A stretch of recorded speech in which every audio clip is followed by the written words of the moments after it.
En los anales del poder, pocas historias son tan complejas como la de Irene de Atenas, una mujer que ascendió desde la oscuridad provincial hasta el trono más codiciado del mundo, el de Constantinopla, no como consorte, sino como emperador en su propio derecho. Su reinado fue una era de esplendor, un renacimiento del arte sagrado que había sido prohibido y profanado. Restauró los íconos, símbolos de la fe, en un acto que buscaba sanar el alma del imperio.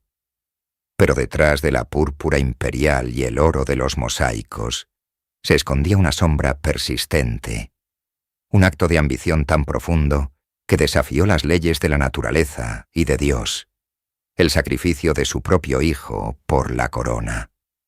Esta es la historia de una emperatriz obsesionada no solo con el poder terrenal, sino con la expiación de un pecado que la definiría para siempre. Una búsqueda desesperada de redención en los pasillos del poder absoluto.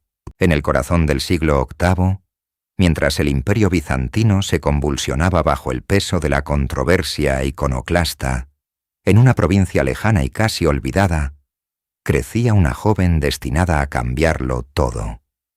Atenas, una sombra de su gloria clásica, era ahora un remanso cultural, una ciudad que se aferraba a los vestigios de su pasado filosófico y artístico.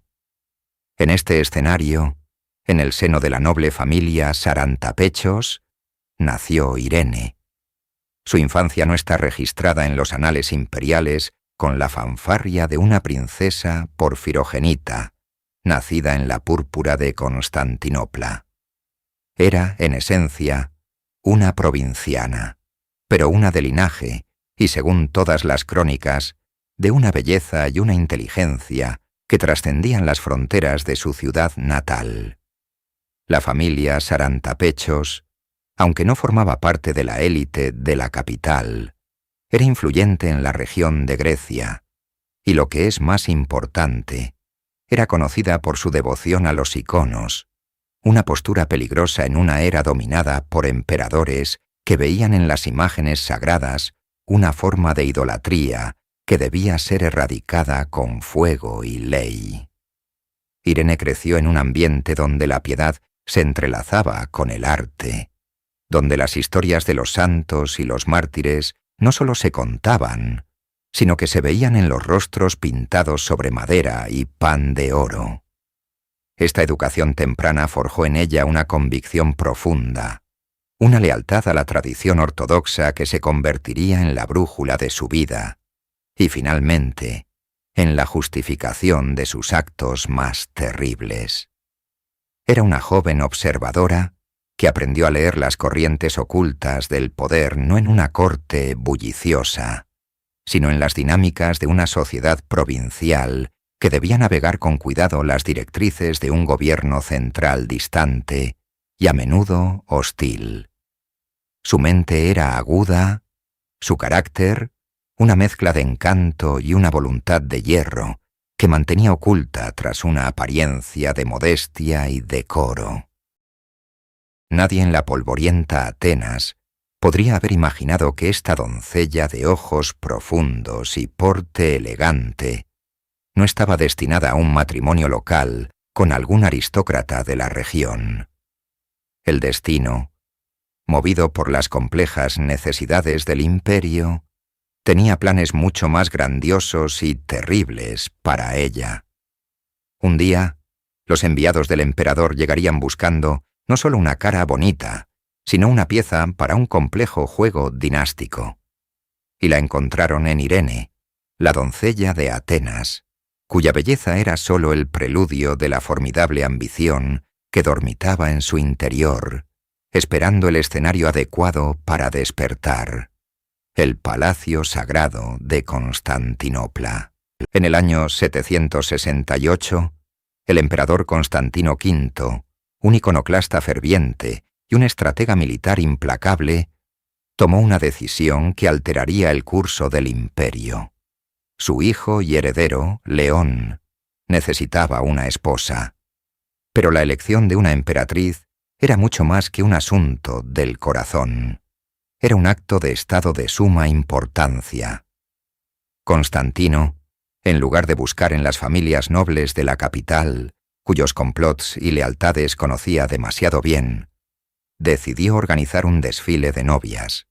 Se enviaron emisarios a las provincias más lejanas del imperio, con la misión de encontrar a la joven más hermosa y virtuosa. Fue un cálculo político, magistral. Una novia provinciana, sin conexiones en la corte de Constantinopla, sería más maleable, menos propensa a tejer sus propias redes de intriga. O eso creía él. Cuando sus hombres llegaron a Atenas, la fama de la belleza e inteligencia de Irene Sarantapechos llegó rápidamente a sus oídos. Al verla, supieron que su búsqueda había terminado. Irene, con su gracia natural y su mente aguda, era la candidata perfecta. Para ella la noticia debió ser abrumadora. De un solo golpe su vida pasaba de la relativa oscuridad de Atenas al epicentro del poder mundial. Su viaje a Constantinopla fue una procesión triunfal, un espectáculo diseñado para impresionar tanto a la novia como a los súbditos del imperio. Escoltada por una guardia imperial, recorrió las antiguas calzadas romanas, dejando atrás el mundo que conocía para adentrarse en uno de opulencia y peligro inimaginables. A medida que se acercaba a la ciudad reina, la escala de su nueva vida se hizo evidente. Las murallas teodosianas, las cúpulas doradas que arañaban el cielo, el bullicio de una metrópolis que era el corazón del mundo civilizado. El 1 de noviembre de 768, Irene hizo su entrada solemne en Constantinopla. Fue recibida por el propio heredero, León, y conducida al palacio. El contraste entre su piedad iconódula, aprendida en Atenas, y la austera iconoclasia de la corte de su futuro suegro, era una falla tectónica esperando abrirse. El 17 de diciembre, en la capilla del palacio conocida como el Faros, Irene se casó con León. Pocos días después fue coronada Augusta, emperatriz. La doncella de Atenas se había convertido en la novia del imperio. Pero mientras las multitudes aclamaban, Irene sabía que su verdadera prueba apenas comenzaba. Había ganado una corona, pero para conservarla y para imponer su propia visión en un imperio hostil a sus creencias, tendría que ser más astuta y más despiadada que nadie en la ciudad de las víboras. Si Atenas fue su cuna, Constantinopla fue su crisol. El gran palacio no era un hogar, sino un campo de batalla revestido de seda y oro. Al llegar, Irene se encontró inmersa en un mundo de susurros, miradas calculadas y alianzas cambiantes. Cada cortesano, cada eunuco, cada general, era un jugador en el gran juego del poder. Y en el centro de esta telaraña se sentaba su suegro, el emperador Constantino V. Él era un hombre forjado en la guerra y la controversia teológica, un iconoclasta convencido que había perseguido a los defensores de los iconos con una ferocidad legendaria. Para él, la piedad de Irene no era una virtud, sino una debilidad y una posible amenaza. Irene, la joven ateniense, tuvo que aprender rápidamente a ocultar sus verdaderas creencias. En público se mostraba sumisa y obediente a la doctrina imperial. Asistía a los servicios religiosos desprovistos de imágenes, escuchaba los sermones que denunciaban a su propia fe como herejía, y mantenía una fachada de conformidad. Pero en secreto, en la privacidad de sus aposentos, se dice que mantenía ocultos pequeños iconos, reliquias de su vida anterior y símbolos de su resistencia silenciosa. Su matrimonio con León era complejo. León IV, conocido como el Házaro por la ascendencia de su madre, era un hombre de salud frágil y carácter menos imponente que su padre. Aunque criado como iconoclasta, parecía tener una disposición más moderada. En Irene, pudo haber encontrado no solo una esposa, sino una confidente de intelecto superior. Sin embargo, la corte estaba llena de rivales. Los 5 medio hermanos de León, los Césares, hijos de un matrimonio posterior de Constantino V, la veían con recelo. Eran príncipes imperiales con sus propias ambiciones, y la llegada de esta provinciana que ahora ostentaba el título de Augusta era un obstáculo para sus aspiraciones. Irene tuvo que navegar estas aguas peligrosas con una habilidad consumada. Aprendió a sonreír a sus enemigos, a forjar alianzas con eunucos influyentes como el astuto Estauraquio, y a utilizar su encanto e inteligencia como armas. Cada día era una lección de supervivencia. Observaba, escuchaba y esperaba. Sabía que su posición era precaria, dependiente enteramente de la vida de su esposo y de su capacidad para cumplir con su deber más importante: dar al imperio un heredero. El nido de víboras de Constantinopla no la destruyó, la afiló. La convirtió en una maestra de la disimulación y la estrategia, preparándola para el momento en que ya no tendría que ocultar su verdadera naturaleza ni sus ambiciones. Durante años, los pasillos del gran palacio resonaron con una pregunta no formulada pero omnipresente: ¿cuándo daría la emperatriz un heredero al trono? Para Irene la presión era inmensa. Su valor, su seguridad e incluso su vida dependían de su capacidad para producir un hijo varón.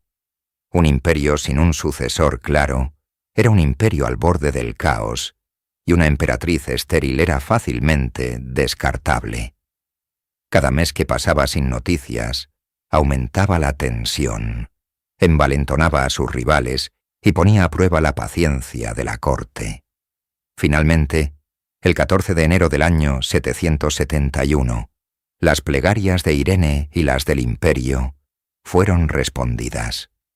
Dio a luz a un hijo, Constantino. El nacimiento fue celebrado con una pompa extraordinaria.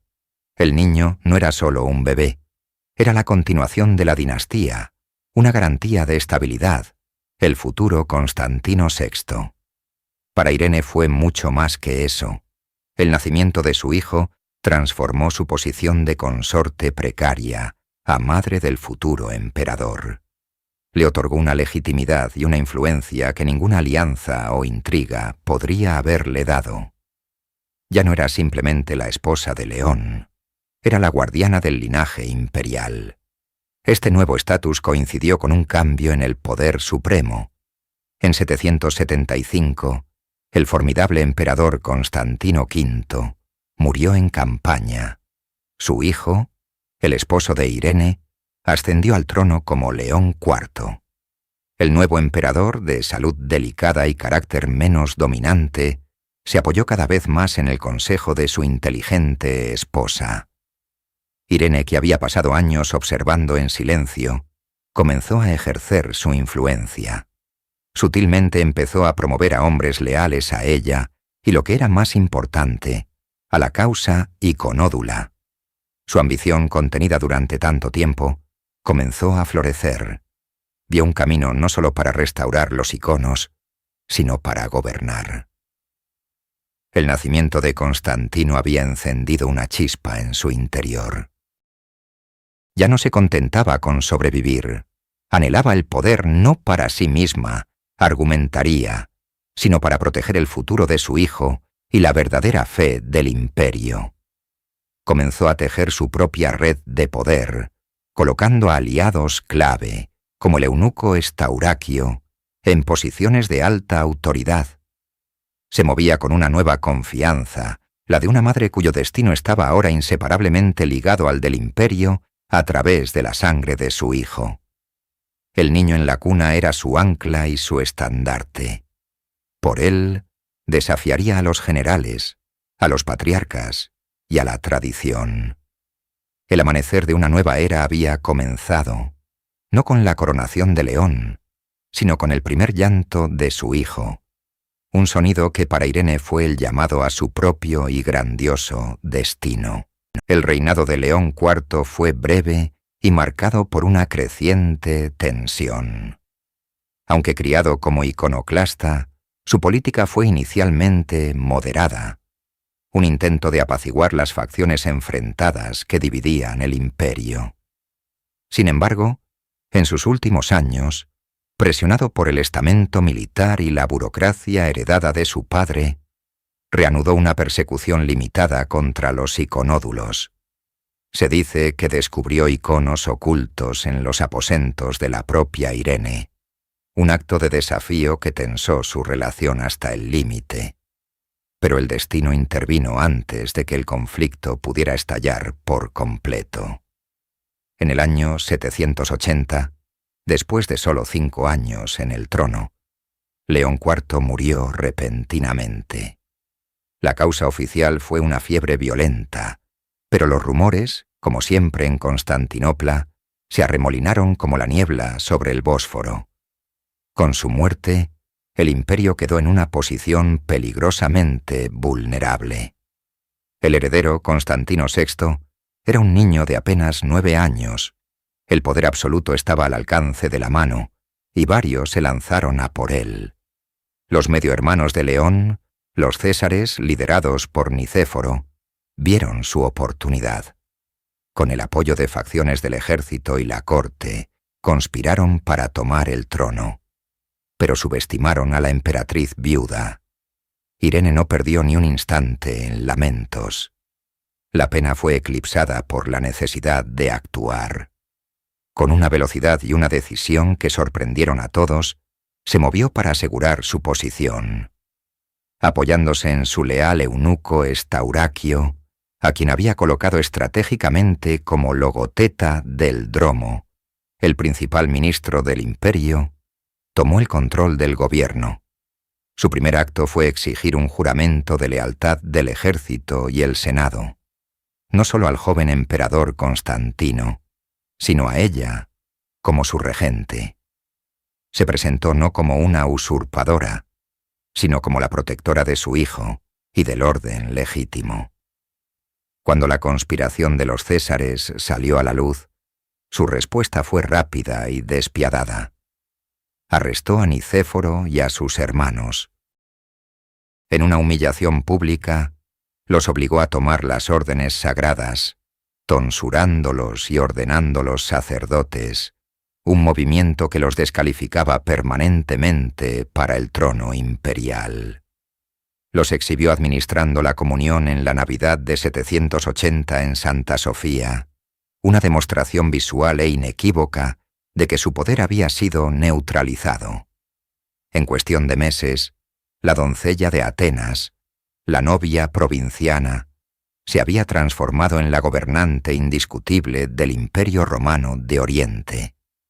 Ya no operaba desde las sombras, era la emperatriz regente, y el destino del imperio, la fe de su pueblo y el futuro de su propio hijo descansaban enteramente en sus manos.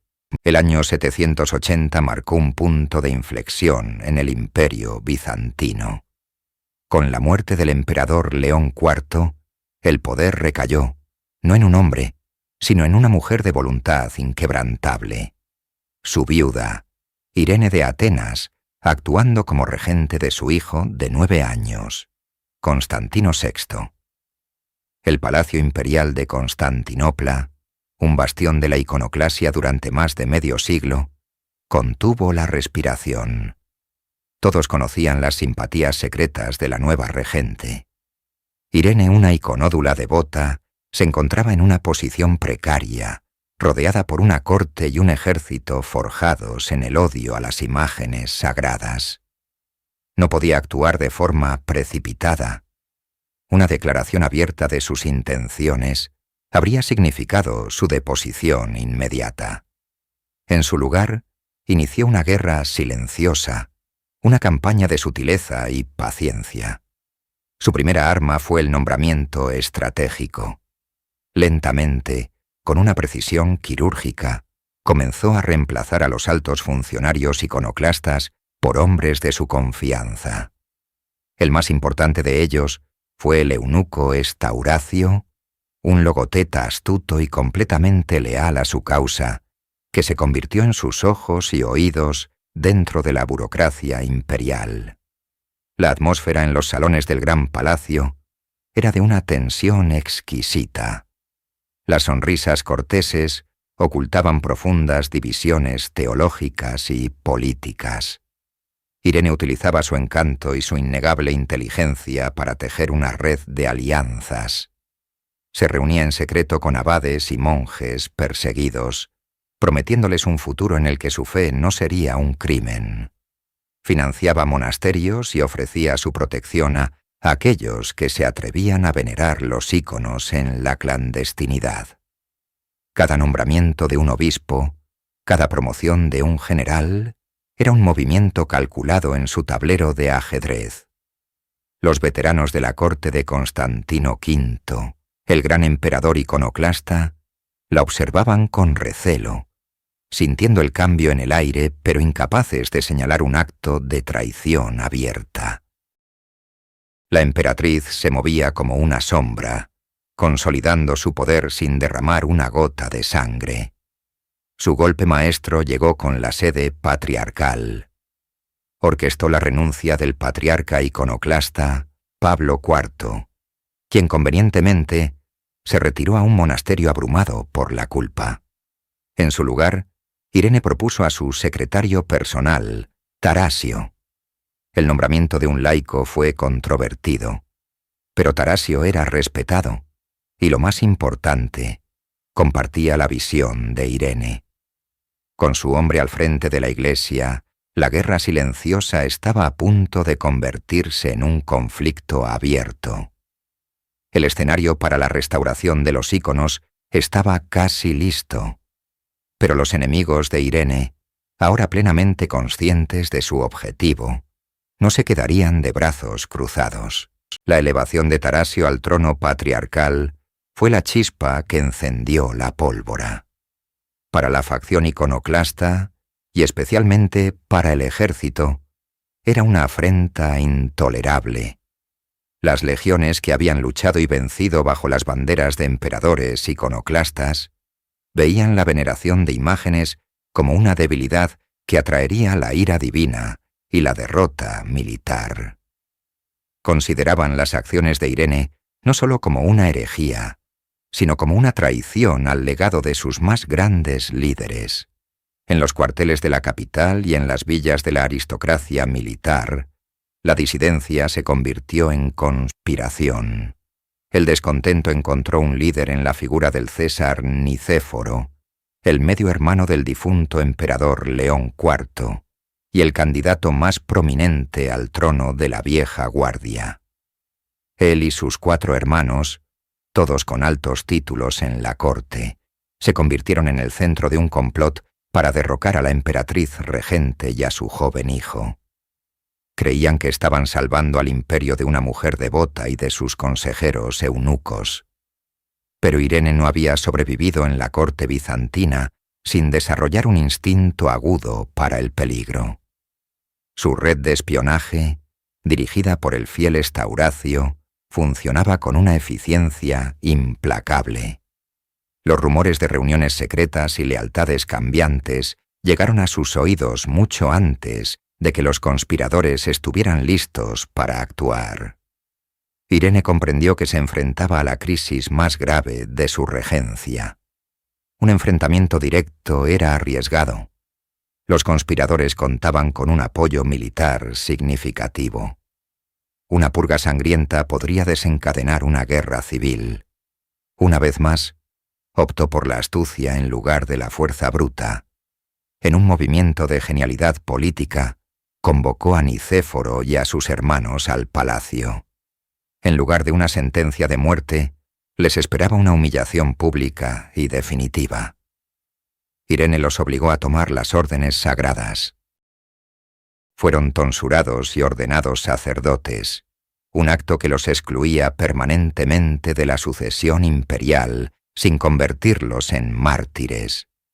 Para cimentar su victoria, organizó un espectáculo inolvidable en la Navidad del año 780.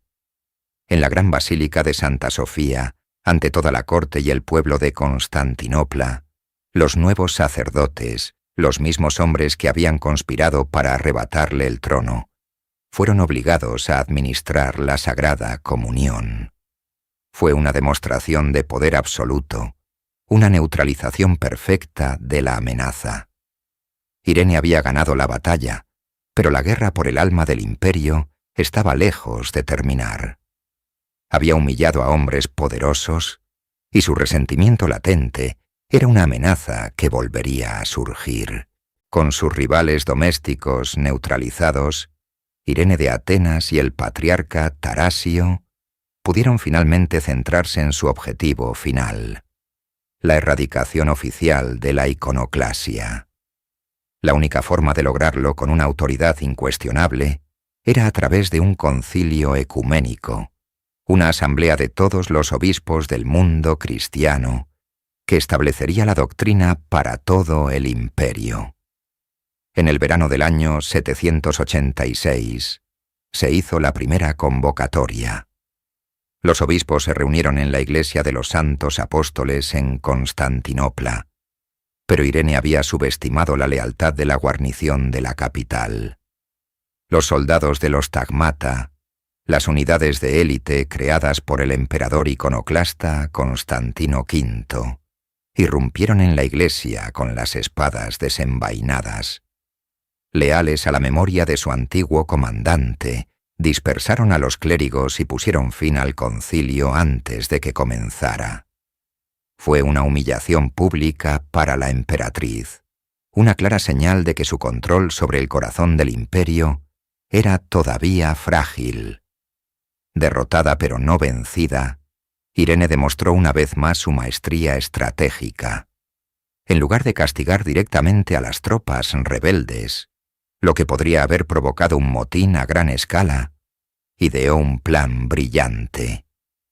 Anunció una nueva campaña militar contra los árabes en Asia Menor y envió a los regimientos iconoclastas de la capital al frente. Mientras estaban lejos, ocupados en la guerra, Irene los desarmó y disolvió sus unidades, reemplazándolos con tropas de otras provincias, cuya lealtad hacia ella era segura. Un año después, en 787, con la capital firmemente bajo su control, Irene convocó el concilio de nuevo. Esta vez, eligió un lugar con una profunda carga simbólica: la ciudad de Nicea, el mismo lugar donde el primer concilio ecuménico había establecido los fundamentos de la fe cristiana en el año 325. La elección del lugar fue una declaración de intenciones, vinculando su causa a la historia más sagrada de la Iglesia. Cientos de obispos, junto con legados enviados por el Papa de Roma, llenaron la basílica. Tras semanas de debates teológicos, en los que se presentaron textos patrísticos y se argumentó apasionadamente, el resultado, cuidadosamente orquestado por Tarasio, fue abrumador. El concilio condenó formalmente la iconoclasia como una herejía y decretó la restauración de la veneración de los iconos sagrados en todas las iglesias y hogares del imperio. Fue la culminación de la guerra silenciosa de Irene, su mayor triunfo. Se había convertido en la campeona de la ortodoxia. Sin embargo, esta victoria religiosa, forjada en la intriga política, había creado nuevas tensiones.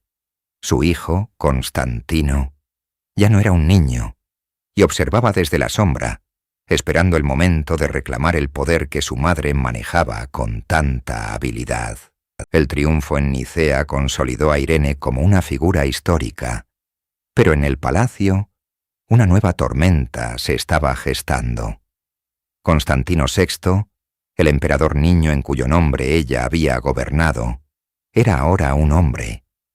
A los 20 años, sentía el peso de su linaje y anhelaba el poder real que su madre seguía ostentando.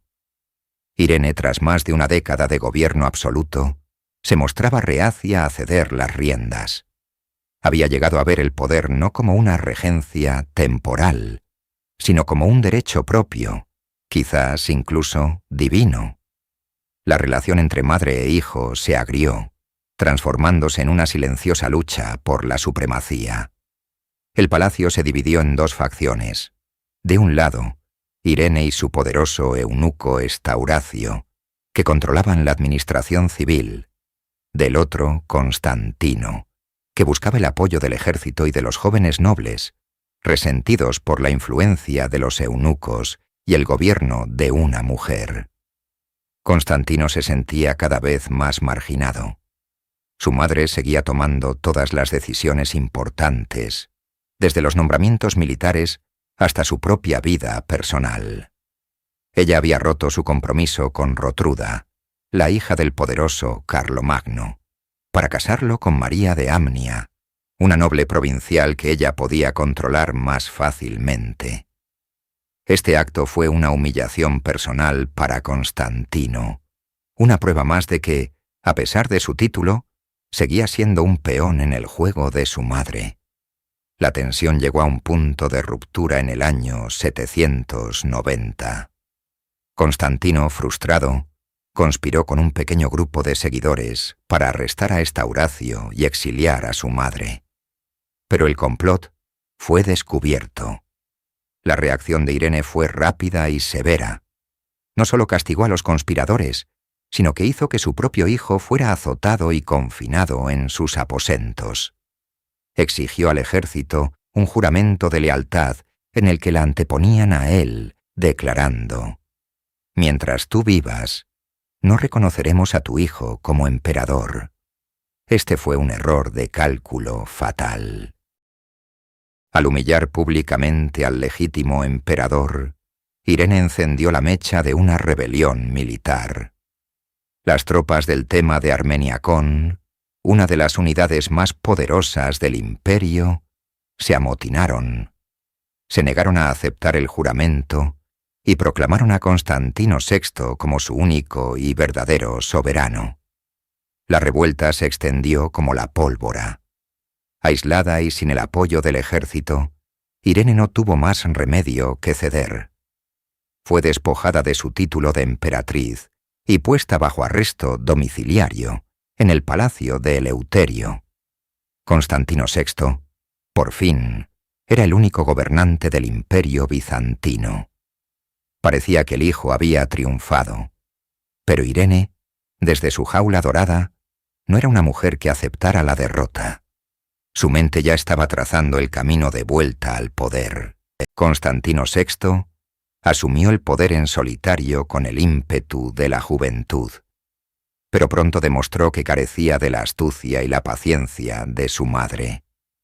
Su reinado, libre de la tutela de Irene, se convirtió en una sucesión de desastres que minaron rápidamente su autoridad. Buscando la gloria militar que había definido a sus antepasados iconoclastas, lanzó campañas contra los búlgaros y los árabes. Los resultados fueron catastróficos. En 792 sufrió una derrota humillante en la batalla de Marcela contra los búlgaros, viéndose obligado a firmar una paz vergonzosa y a pagar tributo. El ejército, la misma institución que lo había llevado al poder, comenzó a murmurar, comparando su incompetencia con el gobierno estable de su madre. Su juicio en asuntos personales fue aún peor. Profundamente infeliz en su matrimonio con María de Amnia, a quien su madre le había impuesto, se enamoró de Teodote, una de las damas de compañía de su madre. Decidido a casarse con ella, acusó a María de intentar envenenarlo y la obligó a tomar el velo, encerrándola en un convento. Luego, se casó con Teodote en una ceremonia que fue vista por la Iglesia como flagrantemente adúltera. Esta controversia moequiana le granjeó la enemistad del clero y de la población piadosa, precisamente los pilares del apoyo de Irene. Desde su retiro forzoso, Irene observaba y esperaba, explotando cada error de su hijo. Reactivó sus redes de influencia, presentándose como la defensora de la moralidad y la estabilidad. La incompetencia de Constantino se hizo tan evidente que, en un acto de desesperación, cometió su último y fatal error.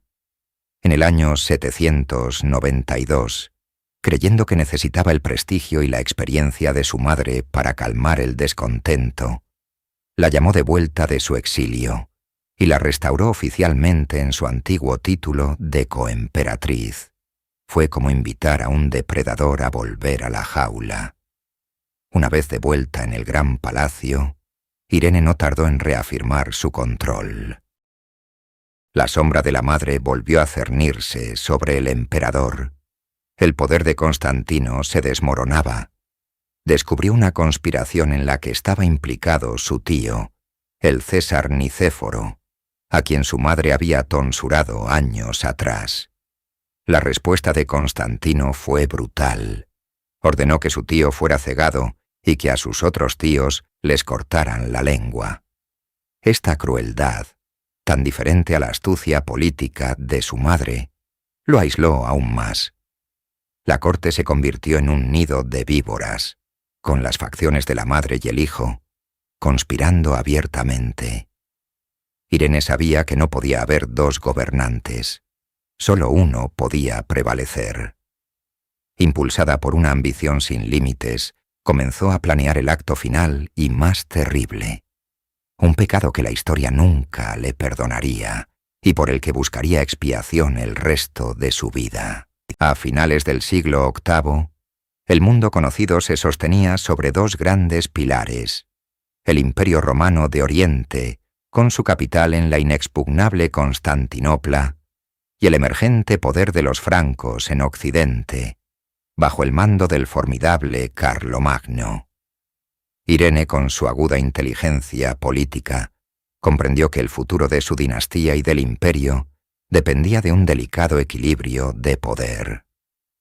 Fue entonces cuando concibió un plan de una audacia sin precedentes: la unión de las dos casas imperiales a través del matrimonio de su hijo, el joven Constantino VI, con Rotruda, una de las hijas de Carlomagno. La propuesta, enviada en el año 781, fue recibida con entusiasmo en la corte franca.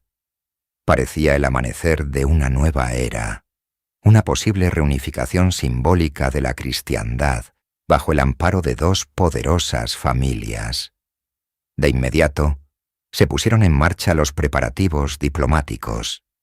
Irene envió a la corte de Aquisgrán tutores y eunucos de su máxima confianza para que instruyeran a la joven princesa franca en la lengua griega y en las complejas costumbres de la corte bizantina. El eunuco Elisaios fue el encargado de supervisar esta delicada misión cultural. Durante años, las embajadas viajaron entre Constantinopla y Aquisgrán, llevando regalos suntuosos y mensajes de amistad. Se tejía una red de promesas que podía haber cambiado el curso de la historia europea. Sin embargo, a medida que Constantino crecía y se acercaba a la edad de gobernar por sí mismo, la perspectiva de la alianza comenzó a cambiar a los ojos de Irene. Una esposa franca, con la sombra de su poderoso padre proyectándose sobre el Bósforo, representaba una amenaza directa a su propia autoridad. Carlomagno no era un rey bárbaro más. Era una fuerza a tener en cuenta, y su hija en el palacio imperial podría convertirse en un foco de poder alternativo, leal a Occidente. Irene, que había luchado con uñas y dientes por mantener la regencia, no estaba dispuesta a ceder el control. En el año 787, tras su triunfo en el Segundo Concilio de Nicea, que restauró la veneración de los iconos, se sintió lo suficientemente fuerte como para actuar. De forma abrupta y unilateral, rompió el compromiso matrimonial. La ofensa a Carlomagno fue monumental y las repercusiones inmediatas. La frágil confianza entre Oriente y Occidente se hizo añicos. Para su hijo Constantino, fue una humillación pública y una clara señal de que su madre no tenía intención de tratarlo como un igual. La alianza que prometía unir dos mundos se convirtió en la semilla de una profunda desconfianza, un abismo que se ensancharía en los años venideros. Irene había elegido su poder personal por encima de la paz geopolítica, una decisión que tendría consecuencias imprevisibles y que avivaría las llamas del resentimiento en el corazón de su propio hijo. La ruptura de la alianza con los francos fue solo el primer acto en el drama de la emancipación de Constantino VI. Al cumplir los 16 años, la edad tradicional para que un emperador asumiera el pleno poder, la tensión en el gran palacio de Constantinopla se hizo palpable. Constantino, ya un hombre joven, anhelaba lo que por derecho de nacimiento le correspondía: el mando supremo del ejército. Para un emperador romano, liderar las legiones en batalla no era solo un deber, era la máxima expresión de su autoridad y virilidad. Pero Irene no tenía intención de hacerse a un lado. Durante su regencia, había poblado los altos mandos militares y la administración con hombres de su entera confianza, especialmente eunucos como su logoteta Estauracio, cuya lealtad era exclusivamente hacia ella. Veía la ambición de su hijo no como la madurez de un gobernante, sino como una amenaza directa a su control. La fricción se convirtió en conflicto abierto. El ejército, el pilar del poder imperial, se encontró dividido. Las tropas de los temas de Anatolia, tradicionalmente iconoclastas y apegadas a la legitimidad de la dinastía isáurica, veían en Constantino a su verdadero comandante. Por otro lado, las tropas de la capital y de las regiones europeas, junto con la guardia del palacio, permanecían bajo la influencia de Irene y sus partidarios. La primera prueba de fuego llegó con las incursiones de los búlgaros en la frontera norte. Constantino, deseoso de probar su valía, exigió liderar la campaña. Irene, incapaz de oponerse abiertamente sin provocar una rebelión, accedió, pero se aseguró de que sus generales y consejeros lo acompañaran, no para ayudarlo, sino para vigilarlo. La campaña del 792 contra el Khan Kardam de Bulgaria se convirtió en un desastre. En la batalla de Marcela, el ejército bizantino sufrió una derrota humillante. Las crónicas difieren sobre las causas. Algunos culpan a la inexperiencia y la impetuosidad de Constantino. Otros susurran que fue el resultado de la traición y el sabotaje orquestado desde la sombra por los agentes de Irene, quienes buscaban desacreditar al joven emperador. Constantino regresó a la capital no como un héroe, sino como un comandante derrotado. Irene aprovechó la oportunidad magistralmente. En público consoló a su hijo, pero en los pasillos del poder utilizó la derrota como prueba irrefutable de que aún no estaba preparado para gobernar. El fracaso militar no hizo más que intensificar la determinación de Constantino. Se dio cuenta de que mientras su madre controlara el aparato del Estado, él nunca sería verdaderamente emperador. La lucha por el mando del ejército se había transformado en una guerra soterrada por el alma del imperio, una contienda en la que madre e hijo eran ahora adversarios irreconciliables. La humillación de la derrota en Marcela fue la gota que colmó la paciencia de Constantino VI. A sus 20 años, se sentía un prisionero en su propio palacio, un emperador solo de nombre, constantemente socavado por su madre y el círculo de eunucos que la rodeaban. La certeza de que nunca reinaría de verdad mientras Irene tuviera poder lo empujó a tomar la decisión más peligrosa de su vida: organizar un complot para deponerla. El plan nació en secreto, en aposentos alejados de los oídos indiscretos de los espías de Estauracio. Constantino buscó apoyo entre los oficiales del ejército que le eran leales, hombres de las provincias de Anatolia que despreciaban el gobierno de una mujer y el poder de los eunucos. Se celebraron reuniones clandestinas, se intercambiaron juramentos de lealtad y se trazó la estrategia. El objetivo era simple y directo: arrestar a Irene, exiliarla a un monasterio y neutralizar a su todopoderoso ministro, Estauracio. Con ellos fuera del camino, Constantino finalmente podría tomar las riendas del imperio que le pertenecía por derecho divino. El joven emperador, subestimando la astucia de su madre, creyó que su conspiración era un secreto bien guardado. Pero Irene no había sobrevivido 2 décadas en la cima de la política bizantina por casualidad. Su red de informantes era una telaraña invisible que se extendía por cada rincón del palacio. Cada susurro, cada mirada de descontento, cada reunión sospechosa le era reportada. Cuando tuvo noticia del complot de su hijo, no reaccionó con pánico ni con ira descontrolada. Su respuesta fue fría, metódica y absolutamente implacable. No esperó a que la conspiración madurara. Decidió actuar primero, convirtiendo la trampa de su hijo en la suya propia. Una noche, cuando los conspiradores creían que su momento se acercaba, las puertas de sus residencias fueron derribadas por la guardia del palacio. Uno por uno, los aliados de Constantino fueron arrestados, encadenados y llevados a los calabozos.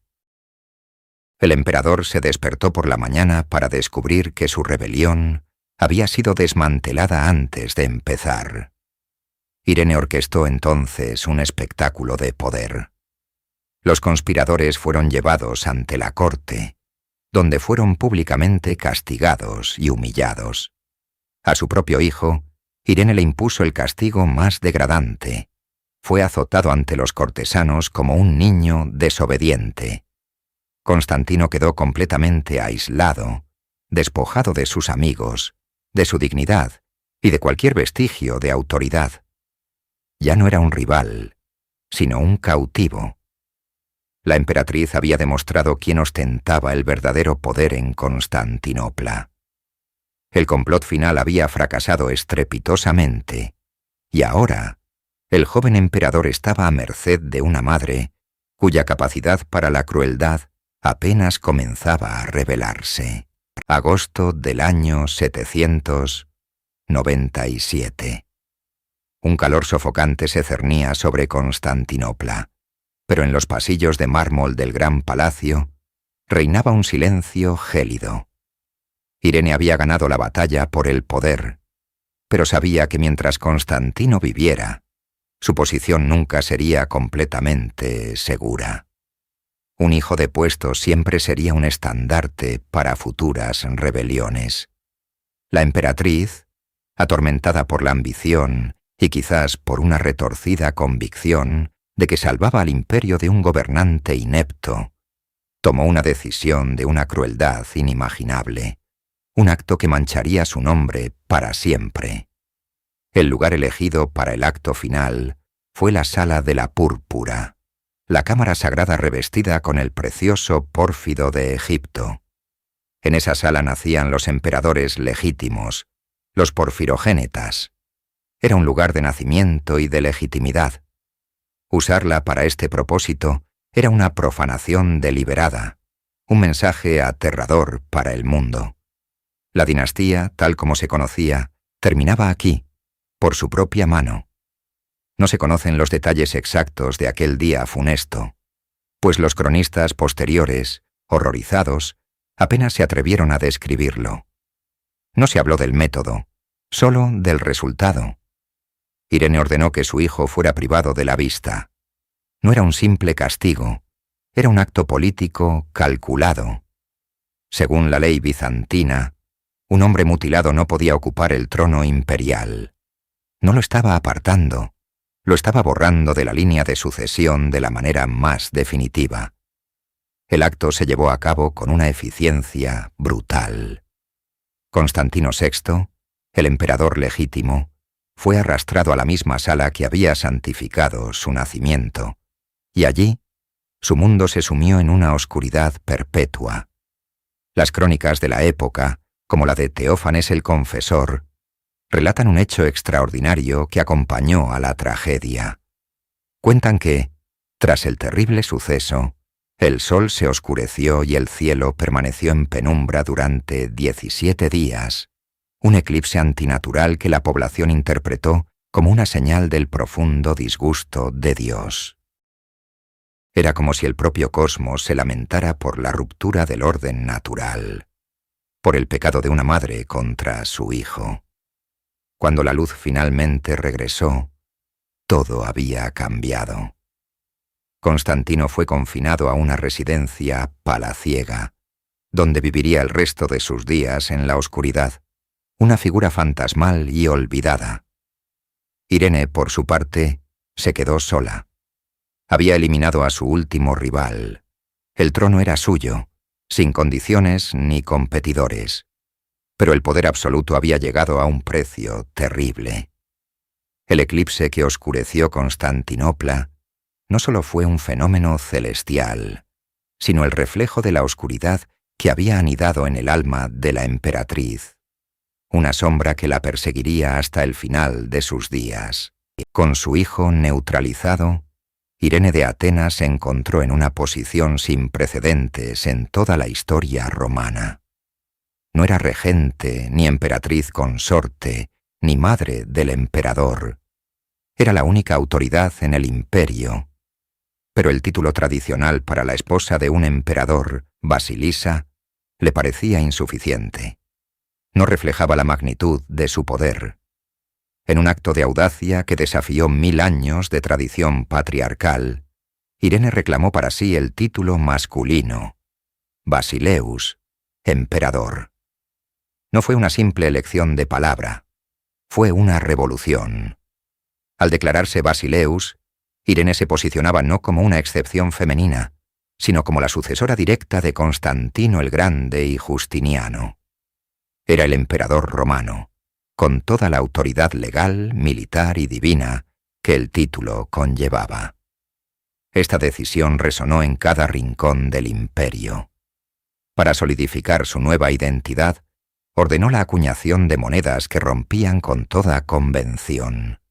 En lugar de mostrar al emperador reinante en una cara y a su heredero o consorte en la otra, las nuevas monedas de oro de Irene mostraban su propio busto en ambos lados.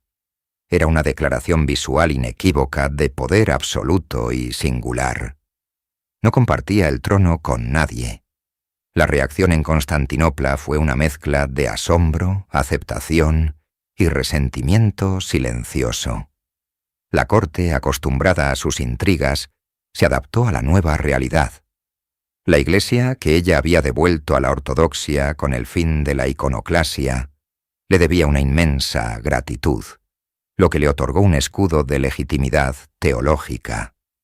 Sin embargo, muchos en la aristocracia y el ejército consideraban su gobierno una aberración, una alteración del orden cósmico.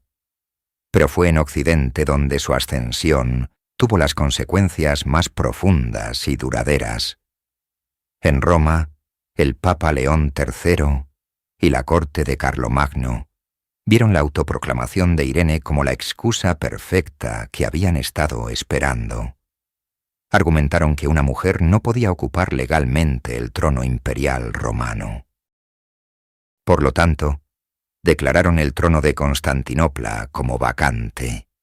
Esta vacancia teórica abrió la puerta para que, en el día de Navidad del año 800, el Papa León III coronara a Carlomagno como Imperator Romanorum, emperador de los romanos. Por primera vez en casi 4 siglos, había 2 emperadores romanos, uno en Oriente y otro en Occidente, formalizando el cisma político y cultural que se había estado gestando durante generaciones. Irene, en la cima de su poder, había logrado su máxima ambición. Era la dueña indiscutible del Imperio Romano de Oriente, una mujer que se había hecho a sí misma emperador. Pero su triunfo había fracturado la cristiandad y sembrado las semillas de su propia caída. Sentada en el trono dorado, adornada con las insignias de un poder masculino, era la figura más poderosa del mundo conocido. Sin embargo, su reinado, nacido de un pecado atroz, descansaba sobre cimientos inestables, y las sombras de sus decisiones pasadas comenzaban a alargarse peligrosamente. Tras la penumbra que envolvió la sucesión de Constantino VI, Irene de Atenas emergió no como regente, sino como dueña absoluta del poder. Por primera vez en la historia de Roma, una mujer se sentaba en el trono no como consorte o madre de un emperador, sino como Basileus, emperador. El título masculino fue una declaración audaz, una afrenta a 1000 años de tradición patriarcal. Su corte en el gran palacio de Constantinopla se convirtió en el epicentro de un lujo y una opulencia no vistos en generaciones.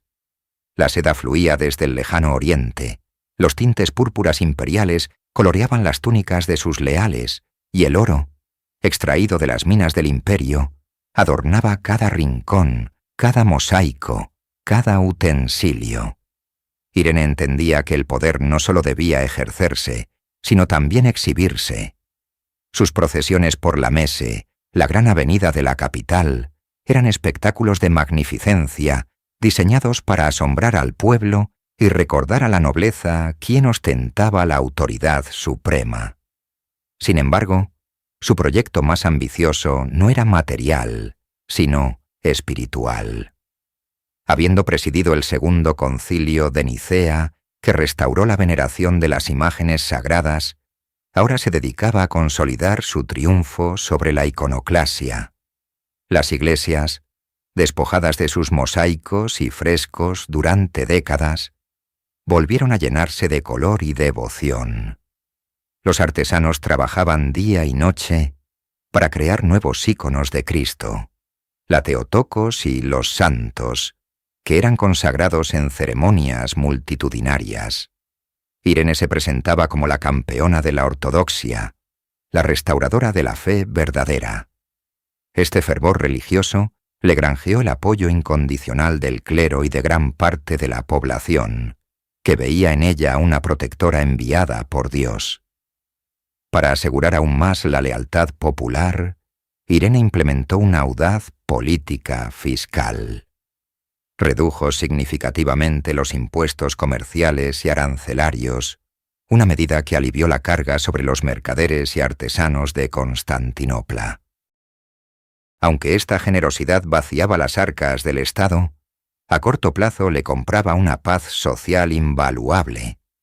Se movía por los pasillos del poder con una confianza férrea, rodeada de sus leales eunucos, especialmente el influyente Estauracio. Parecía haber alcanzado la cima, un reinado de oro, seda e íconos que sería recordado por siempre.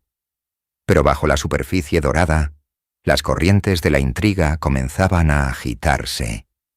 Los generales en las fronteras y los altos funcionarios de la burocracia, los logotetas, observaban su gobierno con recelo, preguntándose si la piedad y la generosidad de la emperatriz no eran, en realidad, una peligrosa forma de debilidad. El poder absoluto de Irene no silenció el eco de sus acciones pasadas.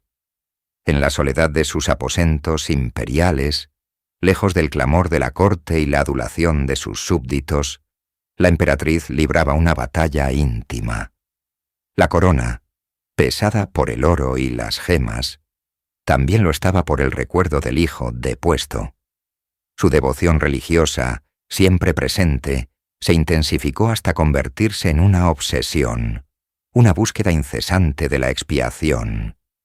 Irene creía que sólo a través de actos monumentales de piedad podría lavar la mancha que ensombrecía su alma y legitimar su reinado ante los ojos de Dios.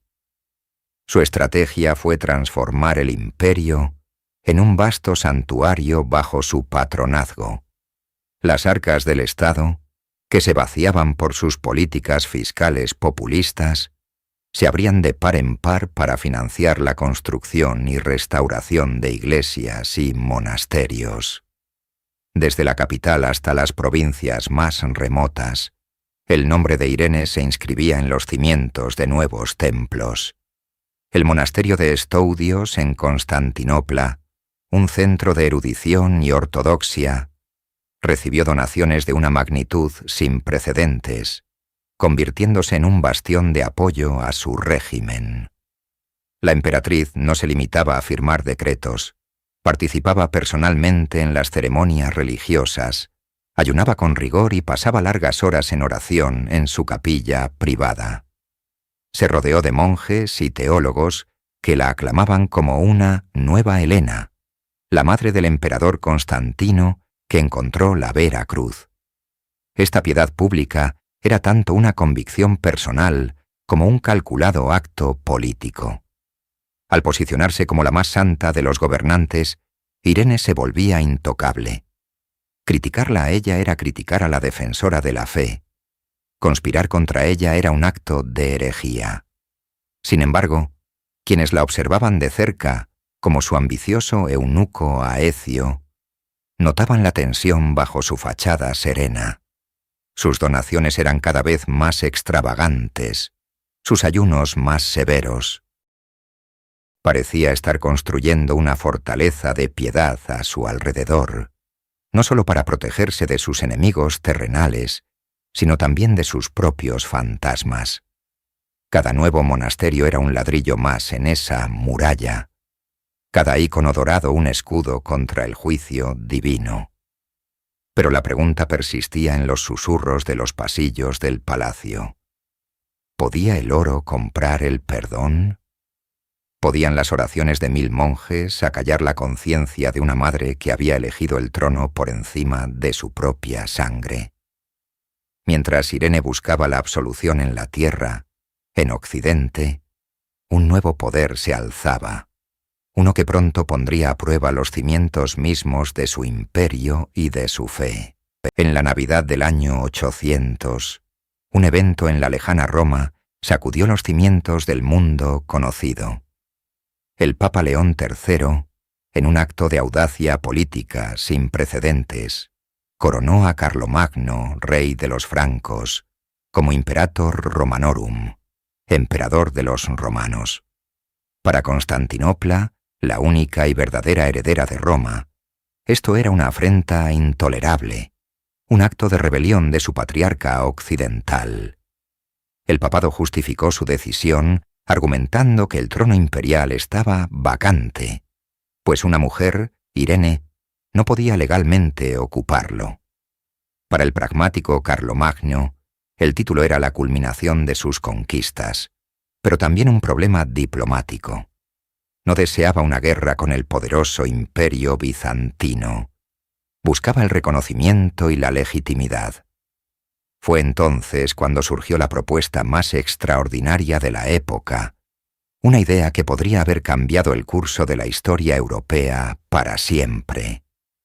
En el año 802, Carlomagno, viudo y en la cima de su poder, envió una embajada a Constantinopla. Su misión no era entregar un ultimátum, sino una proposición de matrimonio a la emperatriz Irene, la unión de los dos monarcas más poderosos de la cristiandad. Un matrimonio que habría fusionado el imperio carolingio con el bizantino, reunificando de facto el antiguo imperio romano bajo un solo cetro. La noticia cayó como una bomba en la corte bizantina. Para algunos, era una solución genial.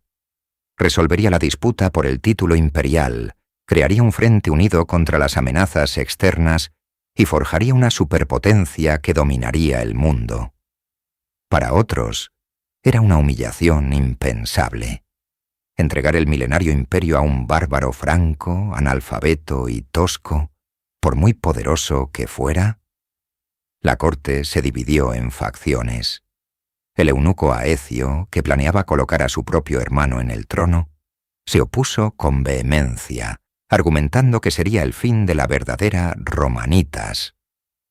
Otros consejeros, más pragmáticos, instaron a Irene a aceptar.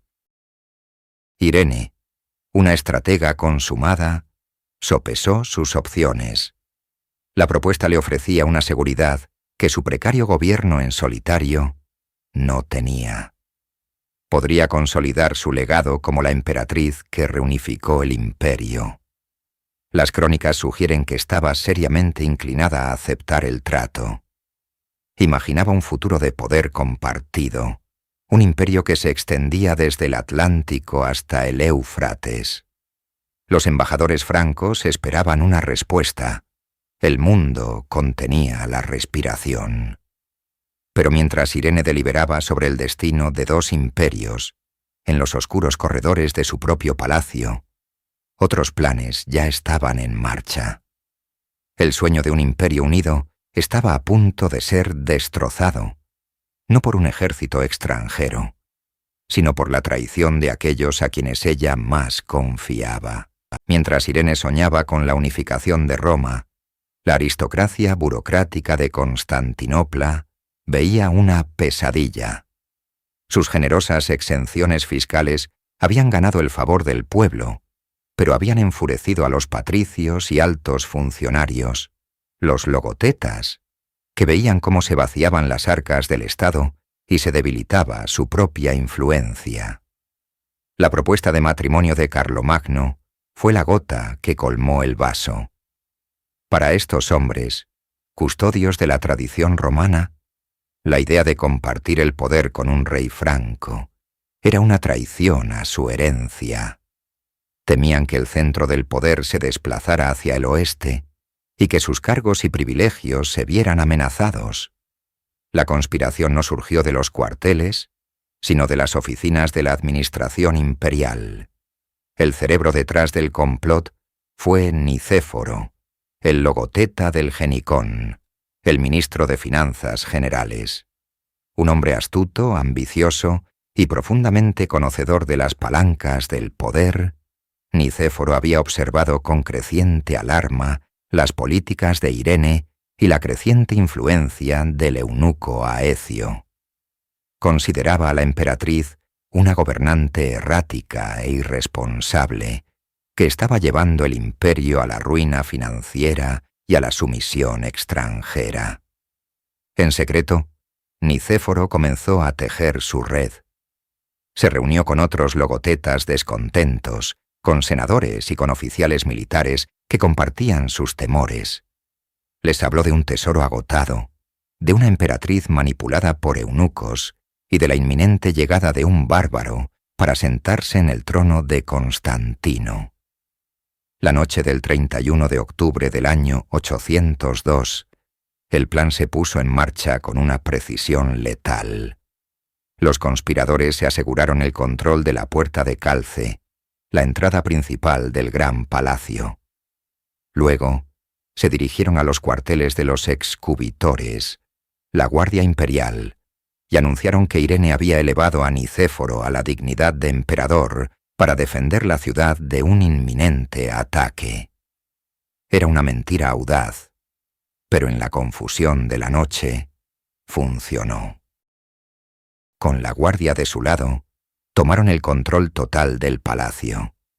Irene fue despertada en mitad de la noche, no por sus sirvientes, sino por los hombres que hasta el día anterior le habían jurado lealtad. Se encontró atrapada, aislada y sin aliados. No hubo una batalla sangrienta, sino un golpe de estado burocrático, limpio y eficiente. Nicéforo fue aclamado emperador en el hipódromo al amanecer. El reinado de Irene, que había comenzado con un acto de poder implacable, terminaba de la misma manera, víctima de la misma ambición que la había llevado a la cima. La emperatriz de oro y seda era ahora una prisionera en su propia casa, su destino en manos del hombre que había administrado sus finanzas y que ahora le arrebataba el imperio. El nuevo emperador, Nicéforo I, conocía demasiado bien el poder de la legitimidad y el carisma. Sabía que mientras Irene permaneciera en Constantinopla, incluso bajo arresto domiciliario en uno de sus palacios, seguiría siendo un símbolo, una posible catalizadora de una contrarrevolución. Al principio, le prometió una vida de retiro confortable, un juramento solemne para tranquilizarla. Pero la paranoia del usurpador pronto superó su palabra. Temiendo que sus partidarios, especialmente en el seno de la Iglesia, pudieran intentar restaurarla, Nicéforo rompió su promesa. Primero la exilió a un monasterio que ella misma había fundado en la isla de Prínquipo, en el mar de Mármara. Allí, rodeada de monjas leales, todavía estaba demasiado cerca. Su influencia era un fantasma que acechaba al nuevo régimen. La decisión final de Nicéforo fue cruel y definitiva. Ordenó que Irene fuera trasladada mucho más lejos, a la remota y ventosa isla de Lesbos, en el Egeo. Fue despojada de todos sus títulos, sus propiedades y su fortuna. La mujer que había gobernado uno de los imperios más ricos del mundo fue abandonada a su suerte, con la orden explícita de que nadie debía prestarle ayuda. El contraste con su vida anterior era absoluto. Los salones de mármol del gran palacio fueron reemplazados por una humilde vivienda de piedra. Las finas sedas púrpuras dieron paso a ropas de lana áspera. El oro que había distribuido con tanta generosidad ya no existía para ella. Las crónicas relatan que, para sobrevivir, la antigua emperatriz tuvo que recurrir al trabajo manual, ganándose un sustento precario, hilando lana con una rueca. En ese exilio forzado, en el silencio de Lesbos, lejos de las intrigas y el poder, Irene enfrentó su último capítulo. ¿Qué pensaba mientras sus manos, que una vez sostuvieron el cetro imperial, trabajaban la fibra? Reflexionaba sobre el hijo perdido, el poder ganado, el imperio soñado y la traición sufrida. Quizás en esa humildad impuesta encontró una forma de expiación más profunda que la que había buscado en la construcción de grandes catedrales. Su cuerpo, debilitado por las privaciones y el espíritu quebrantado, no resistió mucho tiempo. En agosto del año 803, menos de un año después de su deposición, Irene de Atenas falleció en el olvido. Su legado, sin embargo, perduraría. Para la Iglesia ortodoxa sería Santa Irene, la restauradora de los íconos. Para la historia, la primera mujer en gobernar el Imperio Romano por derecho propio. Una figura de piedad, ambición y tragedia, cuyo extraordinario ascenso culminó en el más solitario de los finales.